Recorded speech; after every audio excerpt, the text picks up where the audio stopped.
Okay,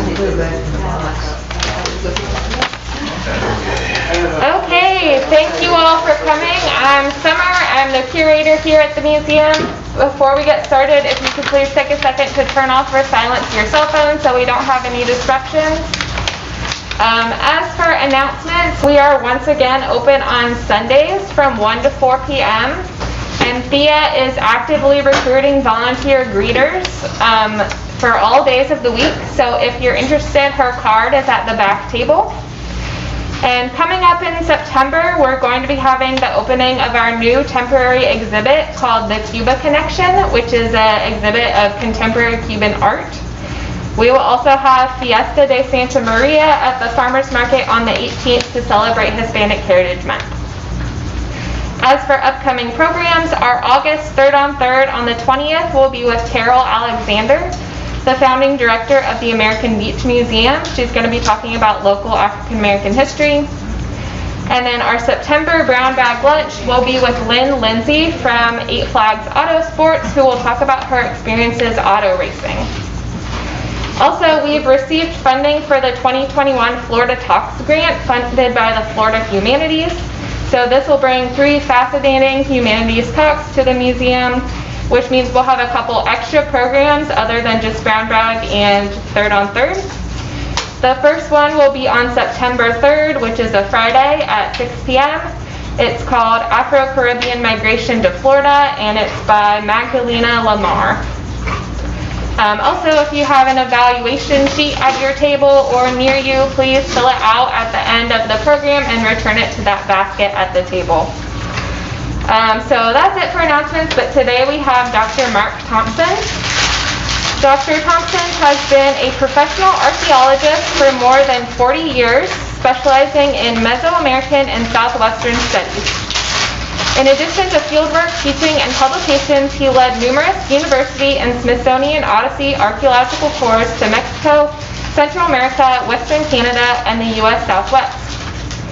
Marc retired as director of the El Paso Museum of Archaeology and adjunct, professor of anthropology at the University of Texas at El Paso. He was a 4-term president of the Albuquerque Archaeological Society and served as director of the Tijeras Pueblo Archaeological Site Museum. So everyone, please welcome Marc. Thank you. We're going to start with a short oral quiz, and then after the presentation, we'll have the written exam. But it only takes 45 minutes to an hour. So the first thing I want to talk about is, can anyone tell me what the differences and similarities are between what an archaeologist does and what an anthropologist does? One of rocks and one of animals. Archaeologist deals with the building structures, anthropologist deals with human or mammal remains. No, not quite. Yes, yeah. An archaeologist deals with things that is in the ground that they're ancient, in fact, the more ancient the better. You dig it up and you understand culture that way, but an anthropologist deals with living people who are alive and well and can be interviewed. Now that's pretty close. That's pretty close. I've been asking that question for 45 years. And I have to say and take responsibility that as anthropologists and archaeologists, we haven't done a very good job. We still get confused with paleontologists who study dinosaurs or geologists who study rocks. But the basic difference, and their similarities as well, is that anthropologists study extant cultures, living cultures, as you suggested. Archaeologists study, prehistoric archaeologists study extinct cultures. The advantage of being an anthropologist, a cultural anthropologist or an ethnographer, is that you can talk to the people you're studying. The advantage of being an archaeologist is they can't argue with you. Now, another term that's often misinterpreted is artifact. Anybody know what an artifact might be?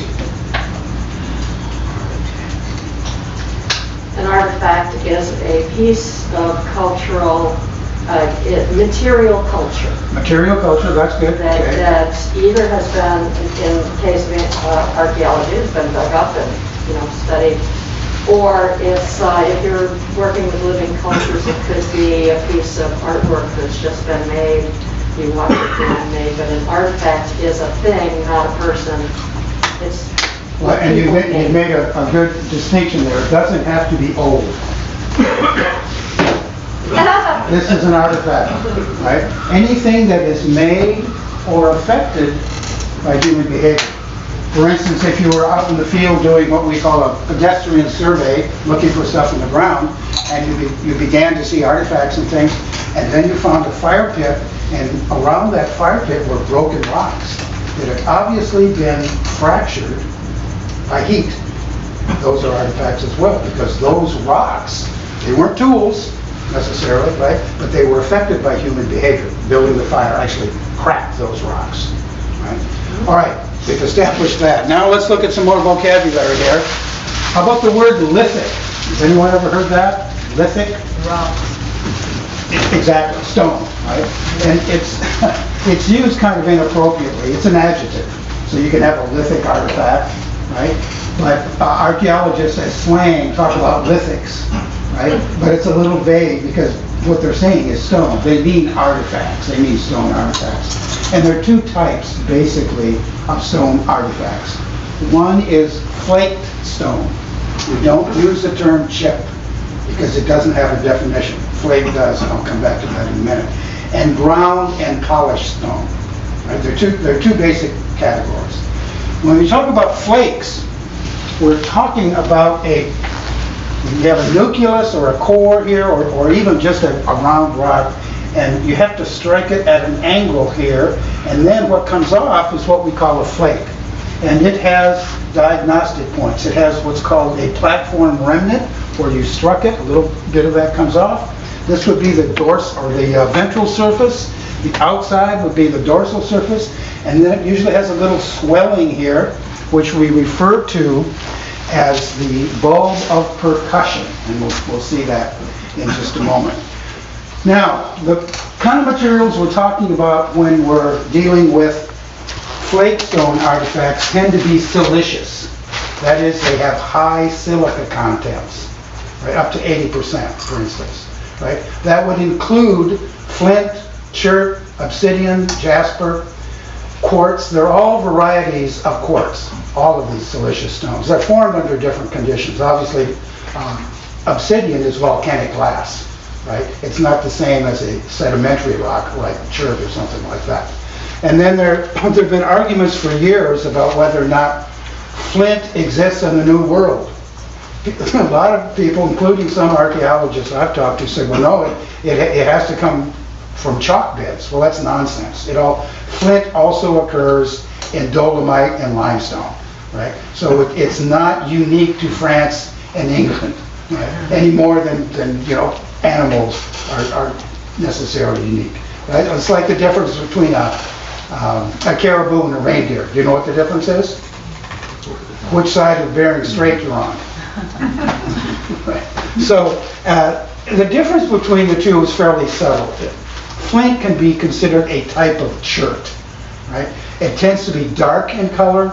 It tends to be almost glassy or waxy in appearance, and it's fairly easy to work. Chert is much more broad. Here's an example of a piece of chert. I can pass this around, and it's variegated. That is, you see the different colors there? One of the problems we've had in archaeology is that people find tools made out of chert, and they look at the color and they say, oh, that came from Georgia, or that came... You could produce probably 3 or 4 different colors of flakes from this, right? So just looking at the color, and this includes obsidian as well, does not tell you where it came from. But we have a method called trace element analysis that actually tells us something about the components that make this up. And that way we can kind of narrow down where these materials came from. Here's another type. This is Calcetinate. And on the back, this side, this is called cortex, just like your brain. It has an outer surface. And it's really not any different than the inner surface, except it's been exposed for thousands and thousands of years to chemical and, sunlight and wind and all sorts of stuff like that. Right? And when you're making tools, you want to get rid of that cortex on the outside. Right? Here's a piece of obsidian. Okay. This, I always bring a few of these along, Band-Aids, when I work with obsidian. This stuff is incredibly sharp. When I start making flakes with this, these flakes are both harder and sharper than a stainless steel surgical plate. That is, they're thinner, right, and sharper, and harder. For instance, if I've got a little Swiss Army knife here, right, there's a stainless steel blade. That is about a 5 on the Mohs scale of hardness, 5. Obsidian is 7.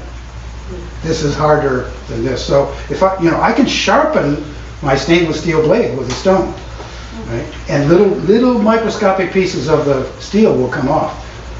This is harder than this. Okay, what else have we got here? Flake, a core.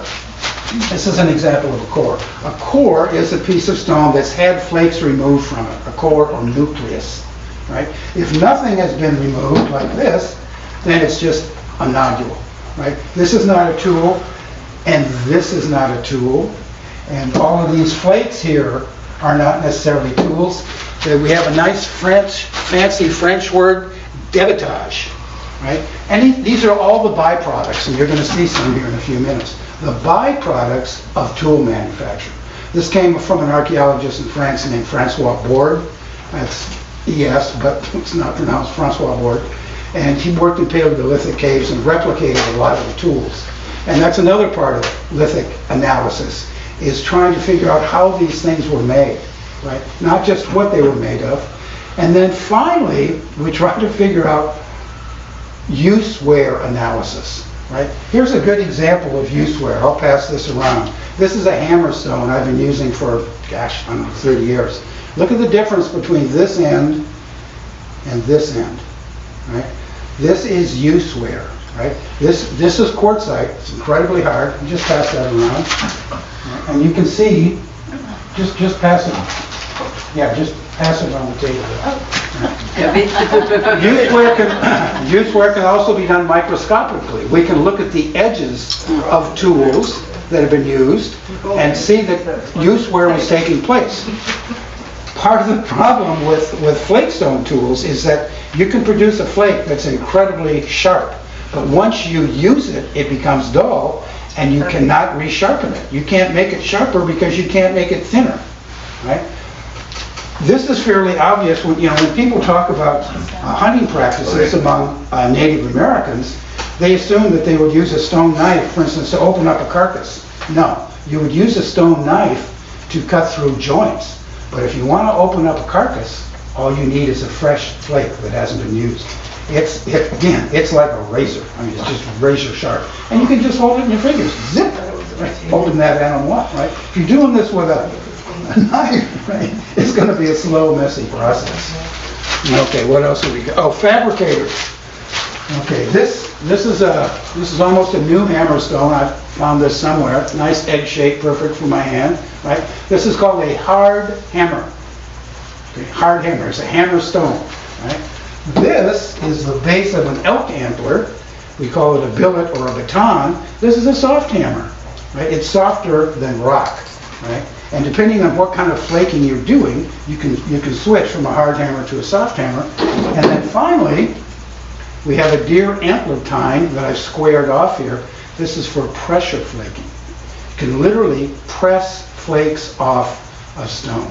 Right? So there are different levels here in terms of manufacturing some sort of a tool. Okay? This is what I use for pressure flaking. I put it in my hand like this, right, because I don't want to drive little flakes into my hand.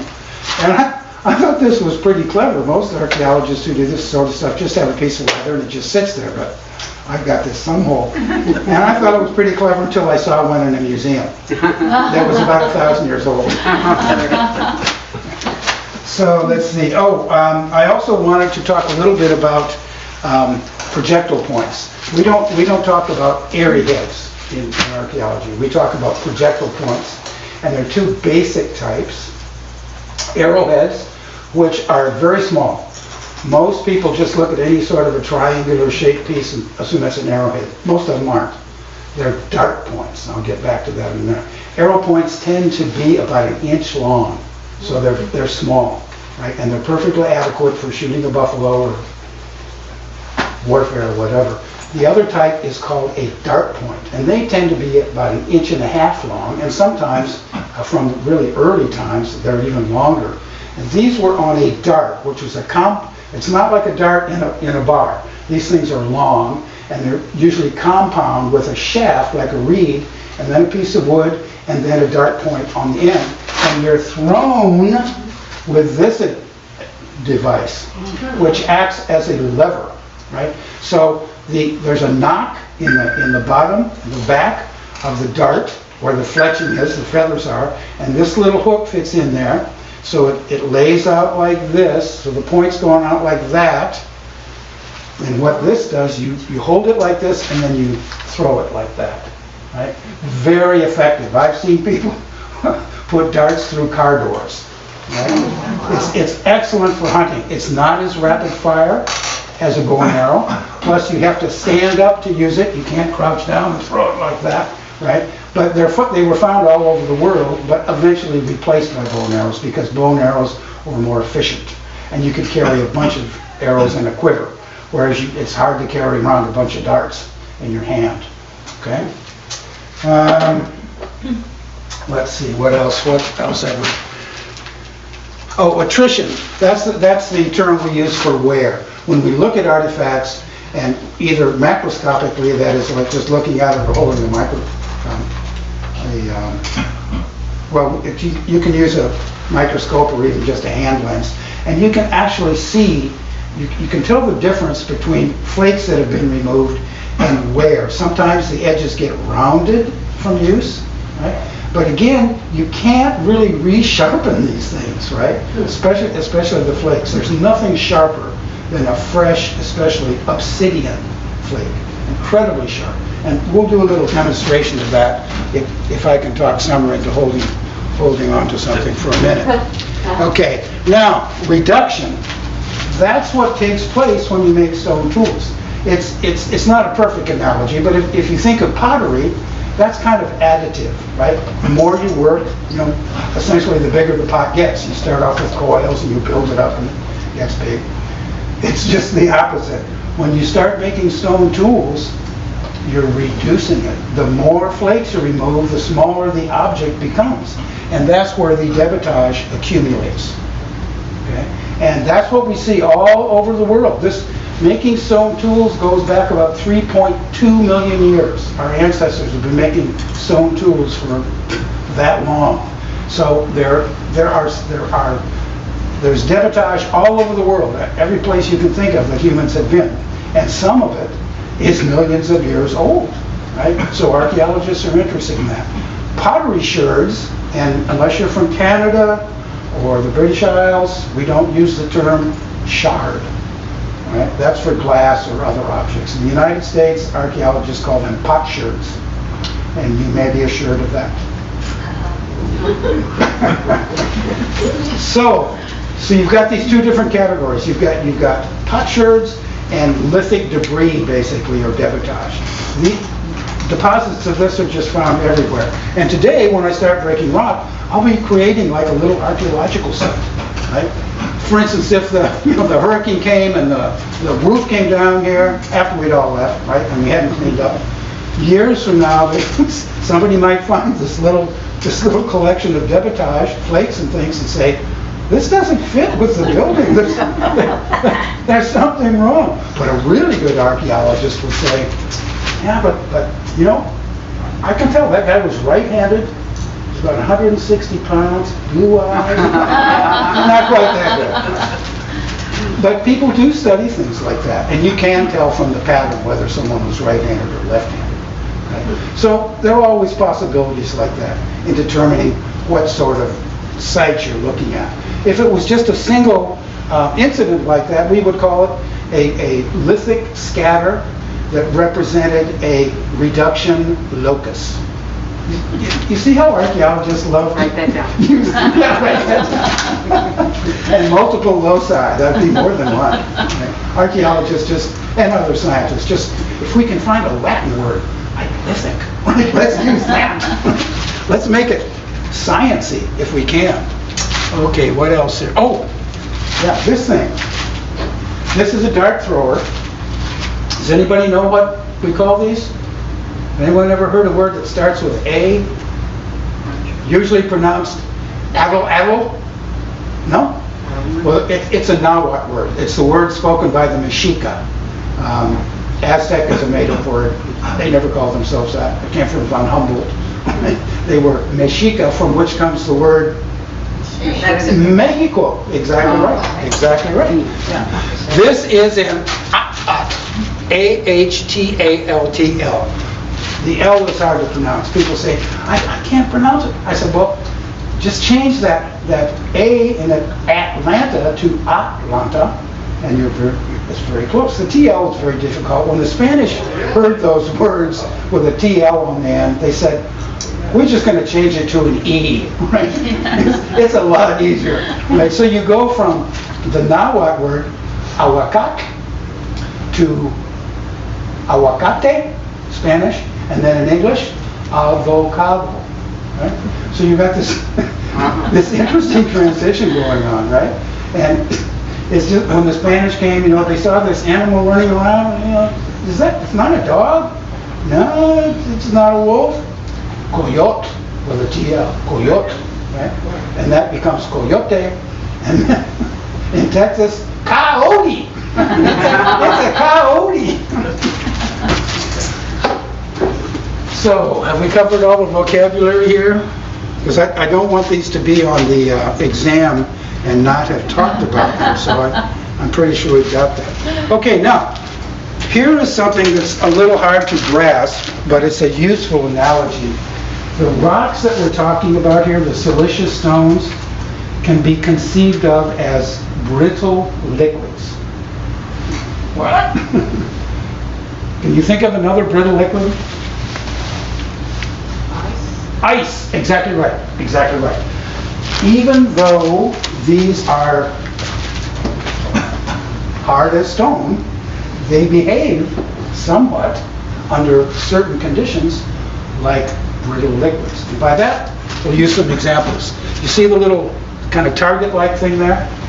What happens when you throw a rock into the pond? What do you observe? There you go. Yeah, there's a point of impact, and then there are little waves, and they diminish as they move away, right, from the point of impact. Okay, everybody's seen that. Has anyone noticed in an old church that the bottom of the stained glass windows are thicker than the top? That's molecular action. Actually migrating, right? Actually migrating down there, okay? Now, how about the bad little boy in your neighborhood takes his BB gun out, boom, shoots your picture window? What happens? He gets in trouble. Well, you've observed this. What happens? Does it shatter? No. What happens is that you get a small hole here, and it blows out a cone-shaped piece of glass. And sometimes that will fracture as well. This is called the cone principle. When you fracture rock, it is fractured at the speed of sound, and it separates molecules, literally, right? So when fracture takes place, it happens, right? It's fracturing molecules at the speed of sound, right? And that's why there's a little bulb here, right here. That's part of that cone principle that you see on forks. Right? Now, if it weren't for stone tools, humans would be in pretty bad shape prehistorically, because how would you handle or manipulate wood, antler, bone?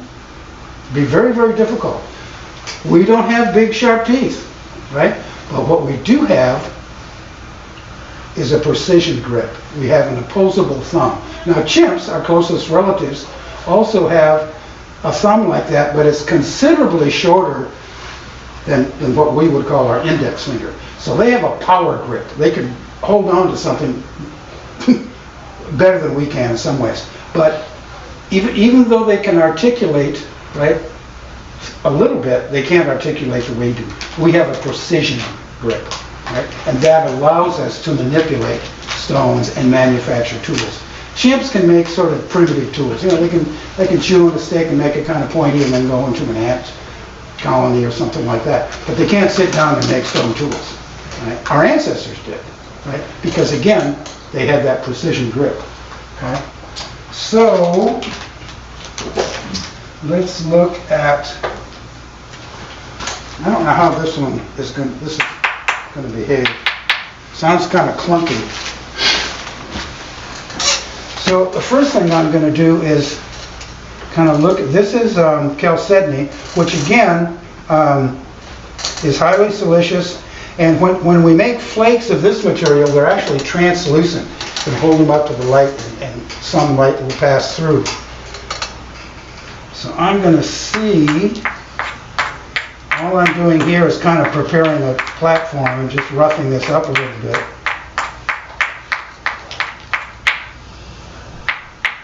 I think this is going to be a little unpredictable, but let's see if we can. Okay, there's a little flake there. Yeah, see, it's messy. This is a messy process. And when I'm teaching people how to do this, I found there's a pattern of reluctance, right? It's not a question of how hard you can hit it. It's a question of follow through. You have to kind of think through your head that I'm going to put this rock through this other rock. A lot of people, when they tried it first, they almost, what's the word? They sort of hesitate, right? So again, this is fracturing molecular bonds in a glass-like material. There we go. Now you can hear it, right? That's the speed of sound. Now, there's a nice one. Okay, there's a big one. Right? And again, you can see it's translucent. And we've got a number of edges here, which are, again, more than razor sharp. They're very thin, very sharp. And so I'm just going to create some flakes here. Now, there. Now we've got two cores, right? Yeah, I knew that there were some inconsistencies here. Can you hear that ring? Yeah. Before it didn't ring like that because it had some sort of a crack or something like that. But now, you probably break a big piece off here. There we go. So now I'm accumulating debitage. Right? These are all basically just debris, waste flakes. Okay. But here I've got this piece. It's got some good possibilities to use as a core. If I can find a place. Yeah, here we go. Let me rough this edge up a bit. Now again, this is hard hammerstone. This is percussion flaking. Really, I'm striking this.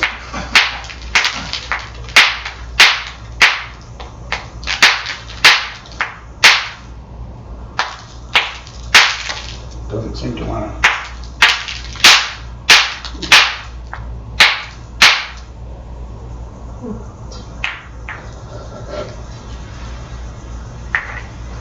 Maybe try another angle here. There we go. Now, what we get on the core is the negative impact of the flake. Right? You can actually put these flakes, you can put them back on, and you can see the different parts of the flake. Now, I think, so that's a big flake scar right there. Okay, you can see that. Okay, so an archaeologist would recognize that, right? And if you found this piece just out in the field, he would recognize it as a core. It's been manipulated by human hands, right? It's not just a natural piece. And it's not raw material because it's been worked to some extent.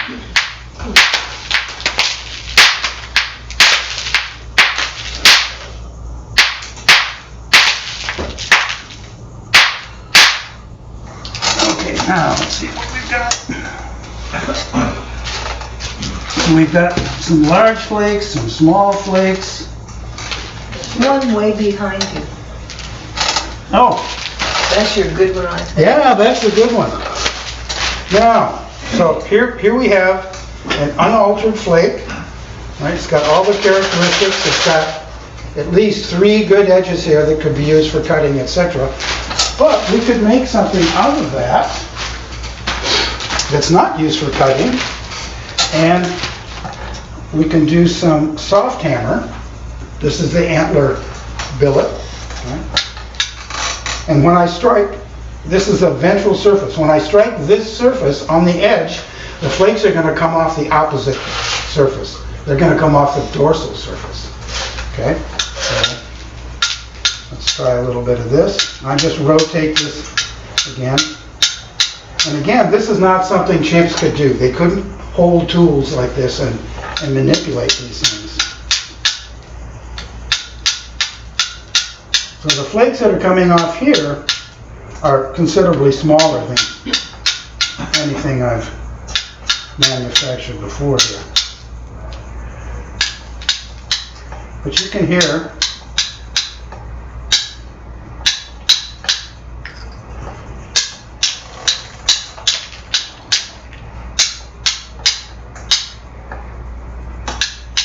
so what I'm developing,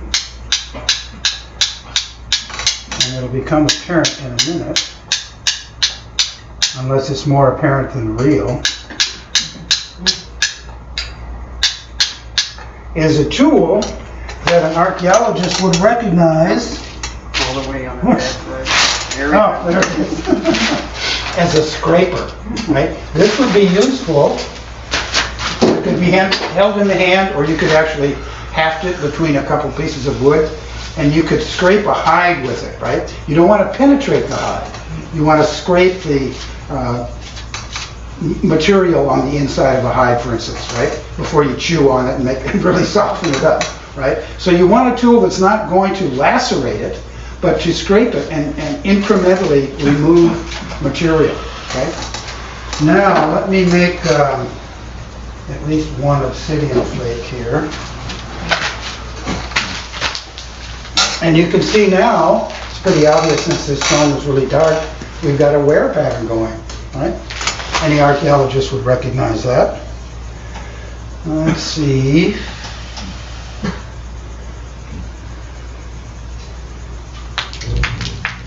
What are you looking for when you turn it around? I'm looking for a platform. I'm looking for an edge that will allow me to remove a flake. And often it's a previous flake scar that I'm following, right? In Mexico, prehistorically, there were and still are really interesting deposits of obsidian. One of which in Hidalgo, Pachuca, is green with a kind of a gold fleck in it. This incredible stuff. If you've been to the site of Teotihuacan, you see idols and things like that made out of it. These guys figured out how to produce blades that were this long and about that wide, and just, again, sharper than a razor on both sides. They would hold the core in their feet, between their feet, right? And then press these flakes off. It was an industry, right? And there was wealth involved in this, producing that kind of stuff. The Spanish couldn't believe it when they saw it, right? Because their steel tools were not as sharp as the stone stuff that the Aztecs or Mexica had. So again, I'm looking for a suitable platform. I think. Where do you get your obsidian? Where's that from? This is a remnant of a big one that somebody gave me. You can buy it online. I actually brought a little bag. I ordered some before this. But where is it found naturally? Any place that there are volcanoes. Oh, There have to be I attended a lecture one time And it had to do with obsidian, and someone wanted to know about, why weren't there a lot of obsidian tools east of the Mississippi? No volcanoes. Yeah. I mean, when you do find it, it means it's imported. It's come from somewhere else. Yeah. So you can go to rock shops and places like that, and you can buy obsidian in the raw, basically. Okay, so let's see. There's a little one. There's a pretty good one. Now that's another one that has a lot of potential, right?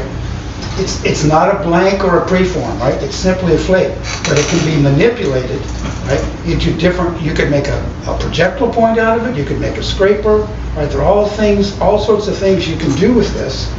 Okay. Let's see if I can make another one here. That was and there's the flake scar right there. That's a good one, right? It went almost all the way before it terminated, right? So that's like what we call a successful flake, right? It didn't stop, right? And again, this stuff is so brittle. Just preparing the platform is removing some flakes. There we go. Now there's another one. It's really got a lot of possibilities. And a lot of the platform came off, right? So this is the ventral surface. Actually, why don't I just pass this one around, and you can see, the platform is actually up here, and then you can see there's a bulb, and we call it a bulb of force, right? It used to be people called all the bulbs bulb of percussion. Doesn't apply to pressure flaking because there's no percussion involved, right? And I'll show you a little bit of that. So let me pass this around again. Just be careful with the edges here, right? It's very sharp. But here's the platform remnant. There's the bulb of force, and then it terminated. It's really thick at the top.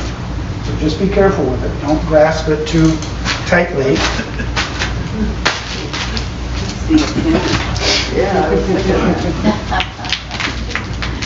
Will archaeology graduate students have to learn how to do this? No. Oh, I was going to say, I can see your class now. A lot of them don't, and it's really to their detriment if they're studying stone tools. I've read articles by people, and it was pretty obvious that they'd never made a flake, right? They're talking about the dimensions and the angles and this and that, and it's like, you don't know what you're talking about. Right? You have to experience it, right? You really do. You really do. And there are different people around the country who teach classes. There are also amateurs who make projectile points and things, but they use nails. I mean, all kinds. They don't use the prehistoric techniques. They produce really beautiful looking stuff, right? But they're inauthentic.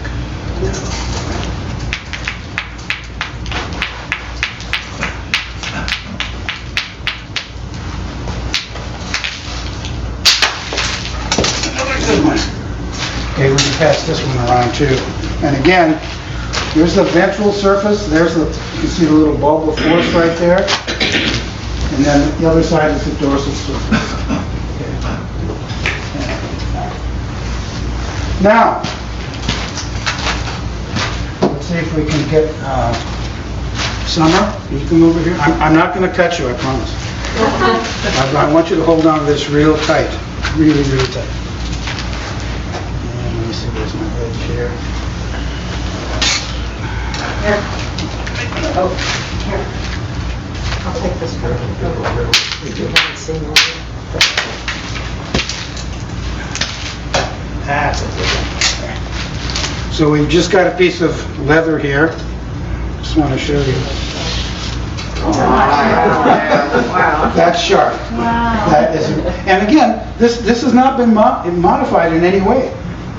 That's as sharp as it's ever going to be. I've already dulled it slightly. Right? If I try to, that's good. Thank you. Didn't hurt, did it? Nope. I can't resharpen this. I can't make it sharper, but I could recycle it. I could use it for some other purpose. Again, when the Spanish came to Mexico, they saw people shaving other people's heads and things with obsidian. And again, it was like sharper than anything produced in Sevilla. Wow. Right? Just incredible. Now, we've talked about cutting and stuff, but what about if I wanted to say, cut this in half with a stone tool. Would this be a good? No, too little, Exactly, why not? too small. No, it's not, it's too small. Oh, we see it. See this one? Yeah. This is obsidian, it's incredibly, Have you seen that one? keep in mind, obsidian is not a good stone to make like an axe. Right? It's very brittle, it would shatter, right? And if I try to cut through this, all it's gonna do is destroy that edge. However, if I take this tool and do some pressure flaking on it, I can make it saw-like, I can put little teeth in it. So let's do a little pressure flaking. And one of the things I learned about this is that when pressure flaking, you're putting about 300 pounds per inch on that edge. And you can actually bring your thighs into this process. And you'll be able to hear the little flakes popping off, and they're teeny. They're not usually pressure flakes are not normally recovered unless you're using a really fine screen when you're sifting things at a site, because they're so small, right? They're literally, billions and billions of them that have been created over time, but they're just teeny, right? So they're not a big part of studying. So what I want to do here, I want to take this edge, which is pretty thin, pretty sharp, right? And I want to modify it by removing, I'm going to be pressing on this side and the flakes will come off the other side, and I'm going to create kind of a toothed edge that I could actually use as kind of a saw, right? And in that case, I couldn't really resharpen it, but I could rework that edge, right? As you move through the flake, it gets a little bit thicker until you reach the middle. But you could recreate those teeth again, right? And then once you're done with it, toss it, right? Occasionally at an archaeological site, we'll find an unfinished tool, broken in half. And it's a particular type of fracture that we're familiar with. And you find one piece over here, and then maybe 4 meters away is the other piece. So it's like, just toss it, right? But this is it's non-organic, but it doesn't really cause problems, right? It's an interesting kind of trash. And, if you really think about it, archaeologists are kind of the trash collectors of the world. We examine prehistoric trash. That's what we do, right? And I've been told by some of my colleagues in the so-called hard sciences, archaeology is not a hard science. And my response is yes, but it can be very difficult, very, very demanding.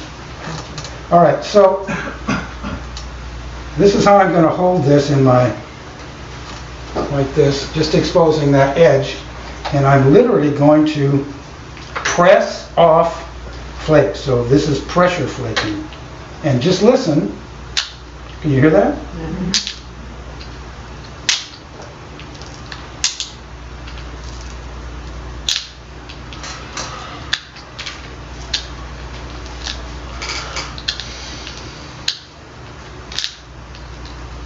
So I'm modifying this edge, and then I can turn, and there's the debitage. You see, it's just that little bit of gray that you might be able to see. Little teeny pressure flakes. Right? Now I turn it over on the other side.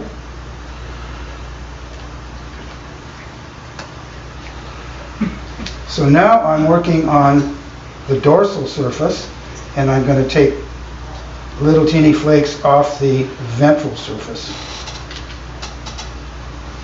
There we go.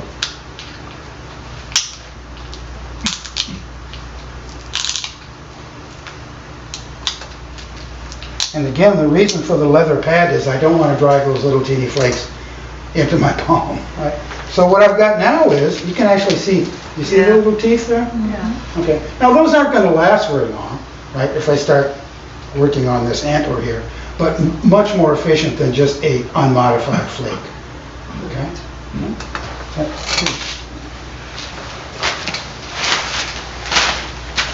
Now let's take a look at this. As I said, this is a piece of variegated chert. And chert's probably the most common stone type that was being used prehistorically all over the world. Here we go.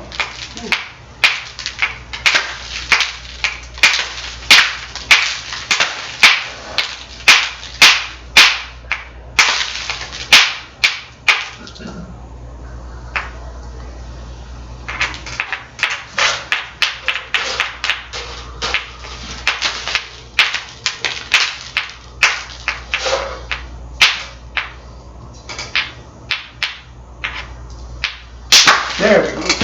Now, it's a little ungainly, but this is another one that can be manipulated with a softener stone. And first thing I want to do is get rid of this little projection right here. That was pretty easy.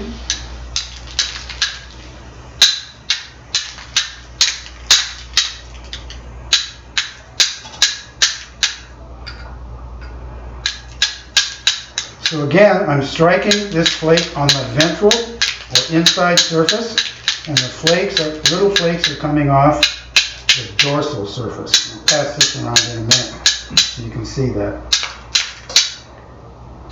And what this does is it creates a steep edge, which again could be used as a scraper.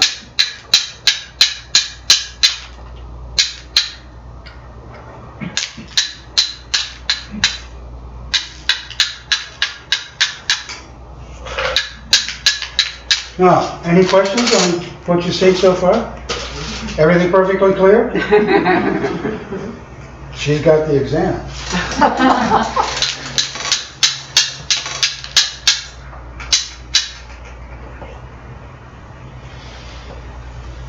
Okay, I'll just pass that around. So here's the ventral surface, and here is the dorsal surface, and you can see there are previous flake scars there. But if you look closely, you can see on the dorsal surface, right along the edge, there are little teeny flake scars. And again, that tool could be used just like that as a scraper. We've got about 15 minutes left. Okay.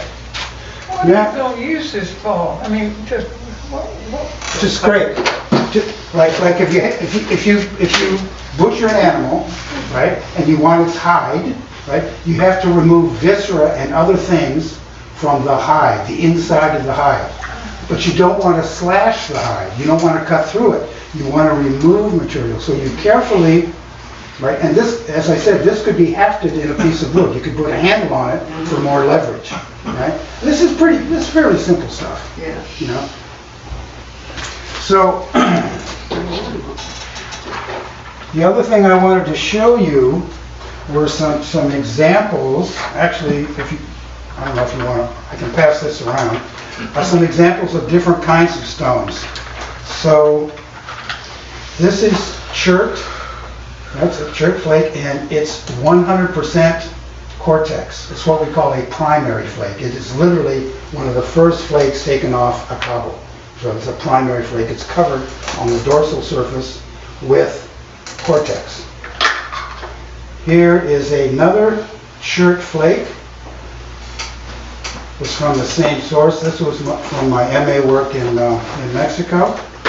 And now, here's a really thin flake. This is flint. So it's dark colored, right? It's translucent at the edges, and the appearance is slightly different than the chert. Here's another piece of flint with some remnant cortex on it. Okay. Here's another piece of flint. This is from New Mexico. Okay, it's dark in color. Here is an example of chalcedony, translucent. Another piece of chalcedony, and this one has little white areas on it. That's called patination. That means it's been exposed to sunlight, rain, wind, whatever, and it develops a patina. Okay? Anybody recognize this one? Jasper.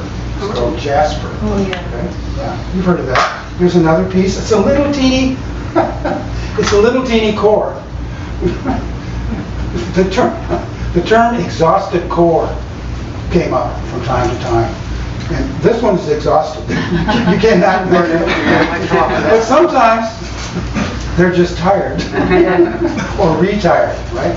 They ever make jewelry out of it? Oh, sure. Oh, yeah. Yeah, 'cause some of it's very pretty. Yeah. Coloring and, Look at this one. This is jasper as well. yes. Right? Now, the difference between these, they're all very, very similar, different chemical components, okay? This is jasper, this is a core as well, right? Beautiful, beautiful Yes. stones, okay? And then you were asking about jewelry, Oh, I know. turquoise. Yeah. Okay? Now, turquoise is very, very soft. You can't make tools out of it, but it makes interesting jewelry. And, you know, a lot of times in Japan and China and places like that, they actually grind up low-grade turquoise and add some kind of epoxy or something and make fake Indian jewelry. Oh, wonderful.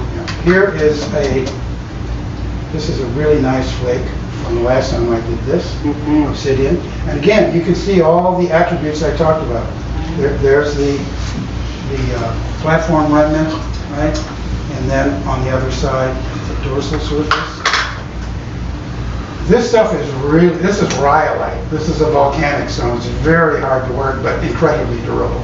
It doesn't flake well. Here's another example. This is porcelainite. It's actually compacted coal, apparently. Ooh. Yeah. Getting there. And then this stuff is fine-grained basalt. Again, this stuff is difficult to work. But if you make a tool out of it, it's incredibly durable. Right? So that's fine-grained basalt.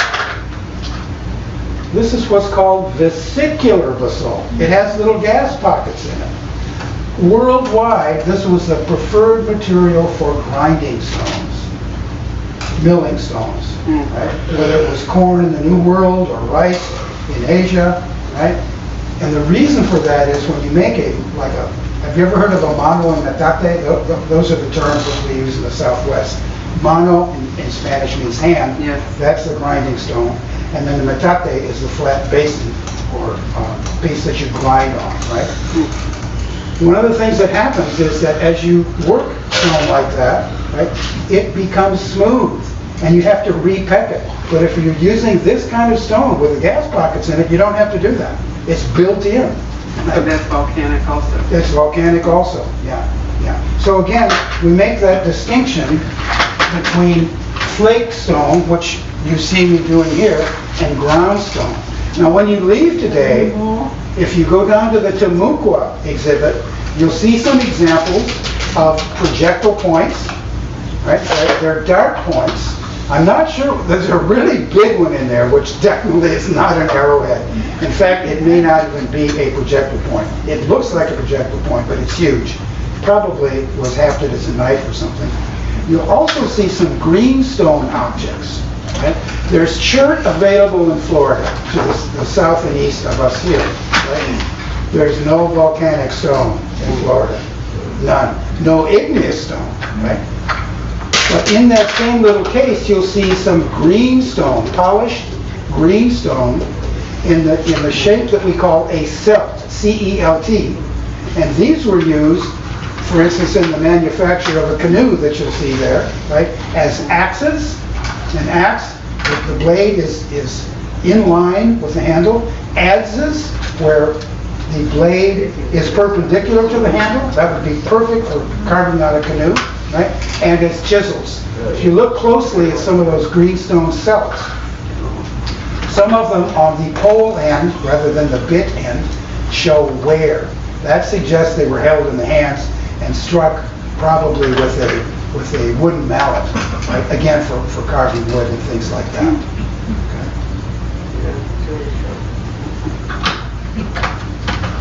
So, any questions? Yes, 2 questions. Or one. I was going to ask you, what determines the fracture line, and how do you know that you're going to get a cutting edge rather than a rectangular?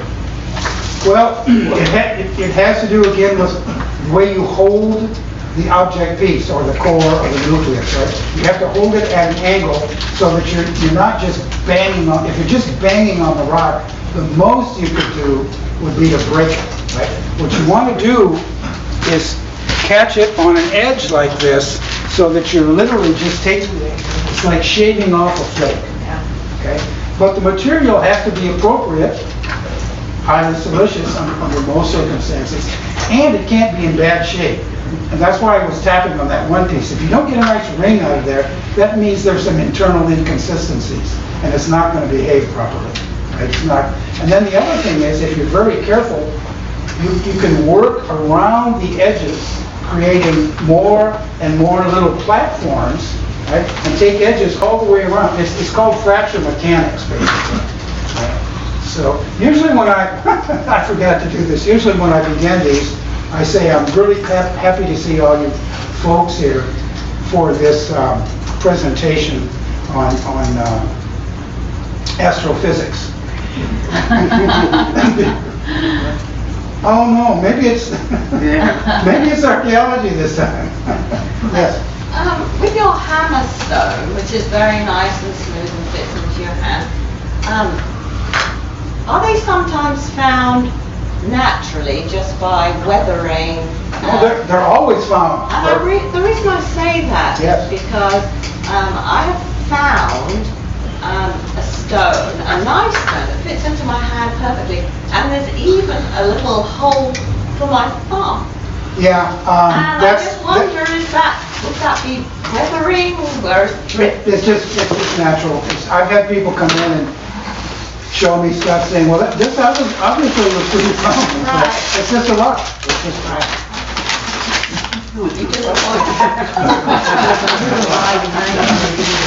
Well, there's some things you can do by flaking and other things that you can't. Well, we do find potsherds. We do find. Yes. We're up in old. Now, where are you from? England originally, but now. You can say shard. It's okay. But only you. Yeah, potsherds are again found all over the world. Right? Some of the earliest pottery that's ever been discovered is actually from Florida, of all places, not Mexico. Right? And it was tempered with some kind of fiber, which is really weird. I mean, normally temper is ground up stone, right? For the expansion and contraction and stuff. The story is that they found some native person found a strand of St. John's clay or something where you didn't need to temper it, and they started making the pot. That's very rare. That happens occasionally. What it means is there's some sort of tempering agent in the clay already. Mica, for instance, occurs in some clay deposits in New Mexico, and it's just perfect. And it's beautiful pottery because it sparkles and stuff. You can see it, unless they paint it or treat it somehow on the outside or something like that. Yeah. Okay, any other questions? Could you say something about the tools found on this island? What did they use? No hard rock, so. Well, the Timucua, most of the tools were actually made out of wood, shell, bone, and antler. Right? They didn't have access. They did have chert. They had access to chert. Right? But keep in mind that we know the Timucua as a historic group, and they're extinct. They're gone. There's not one left anywhere. They're completely gone. They actually made axe heads out of shells, right? Because although they had access to some chert, which is natural in the limestone. Florida is very much like the Yucatan Peninsula, with the sinkholes and the karst topography and the chert that is found in limestone. They're very similar. They're both peninsulas, right? Separated by water, obviously. Right now. Yeah, right now, yes, yeah, that's true. But they weren't limited, right, in terms of their tools, but that's why those greenstone cells are interesting. I'm not convinced that those are actually Timucua. They weren't made by the Timucua, that's for sure, because they didn't have access. They may have come from Georgia or somewhere, or they could be really, really old, it's possible. The Mississippian cultures traded materials almost from one end of North America, one end of the United States to the other, right? They traded materials, and you find stuff like copper from Minnesota, right, is found in southeastern sites, right? Well, there's only one way I could get there, right? Either through trade or somebody going to get it, that sort of thing. Yeah. So stuff moved around, and that's one of the advantages of the trace element analysis when they're analyzing where did this particular chert or other material come from? And if they figure that out, it can be from thousands of miles away. So the question is, how did it get over here? Well, human agency, basically. Right? People moved around. And if they wanted something, they would go get it. Right? That's why it's so annoying to me when I see this junk on TV about aliens building pyramids. It's like, how could these people have possibly... It's like, you're insulting every human being dead and alive, right? People built stuff because they wanted to. It's like the myth about the slaves in Egypt. Slaves didn't build the pyramids. They were professional workers. They found their homes. They were well fed. They were well paid. They made their own little pyramids, right? It wasn't even corvée labor, right? They weren't impressed. They were being paid in food, right? Not And bad. drink. Huh? And drink. Yes, that too. Yeah, it's one thing. There was kind of a myth in the Southwest for a long time. We finally poked a hole in it that the Southwestern Indians didn't imbibe any sort of alcohol, right? And it was like, well, if that's the case, they're unique. Almost every group we know of knew how to ferment something. Yeah, Right? corn, right? Well, corn, but you can put fruit in a jar and ferment it. Right? Making alcohol is not that difficult. That's different than distilling. Right? That's a different process. Right? When the Spanish came to Mexico, the Indians were drinking what we now call pulque, which is from an agave. It's just agave sap that has been fermented. It doesn't taste bad when it's fresh, but it doesn't have a shelf life. You go into a pulqueria in Mexico, and it's like going into a gym that hasn't been cleaned. Oh, no. It's just a odor. Right? But the Spanish had learned distillation from the Arabs, from the Moors. So they took the pulque and they turned it into tequila. Tequila. Now you're talking. Now you're talking. Yeah. And tequila is actually a type of mezcal, right? It's kind of like the difference between cognac and brandy, right? Tequila must be 51% blue agave, right? And that whole industry just in the last 20 years has changed. They age it now, people sip it. It used to be if you drank tequila, right? It wasn't with the Mexicans never drank it with salt and lime, right? They drank it with a beer chaser. Throw down the tequila and then have the beer after that, right? Because it was fiery stuff. Yeah. Well, thank you all very much for your attention. Thank you. And, like I said, if you want to take a look at just a few more finished tools, look at that little case in the Temuco exhibit on your way up. And you'll see some beautiful examples of ground and polished stone tools. Thank you all for coming. We hope to see you at the 3rd on 3rd on the 20th. Thank you. Thank you. Done. You have to tell them.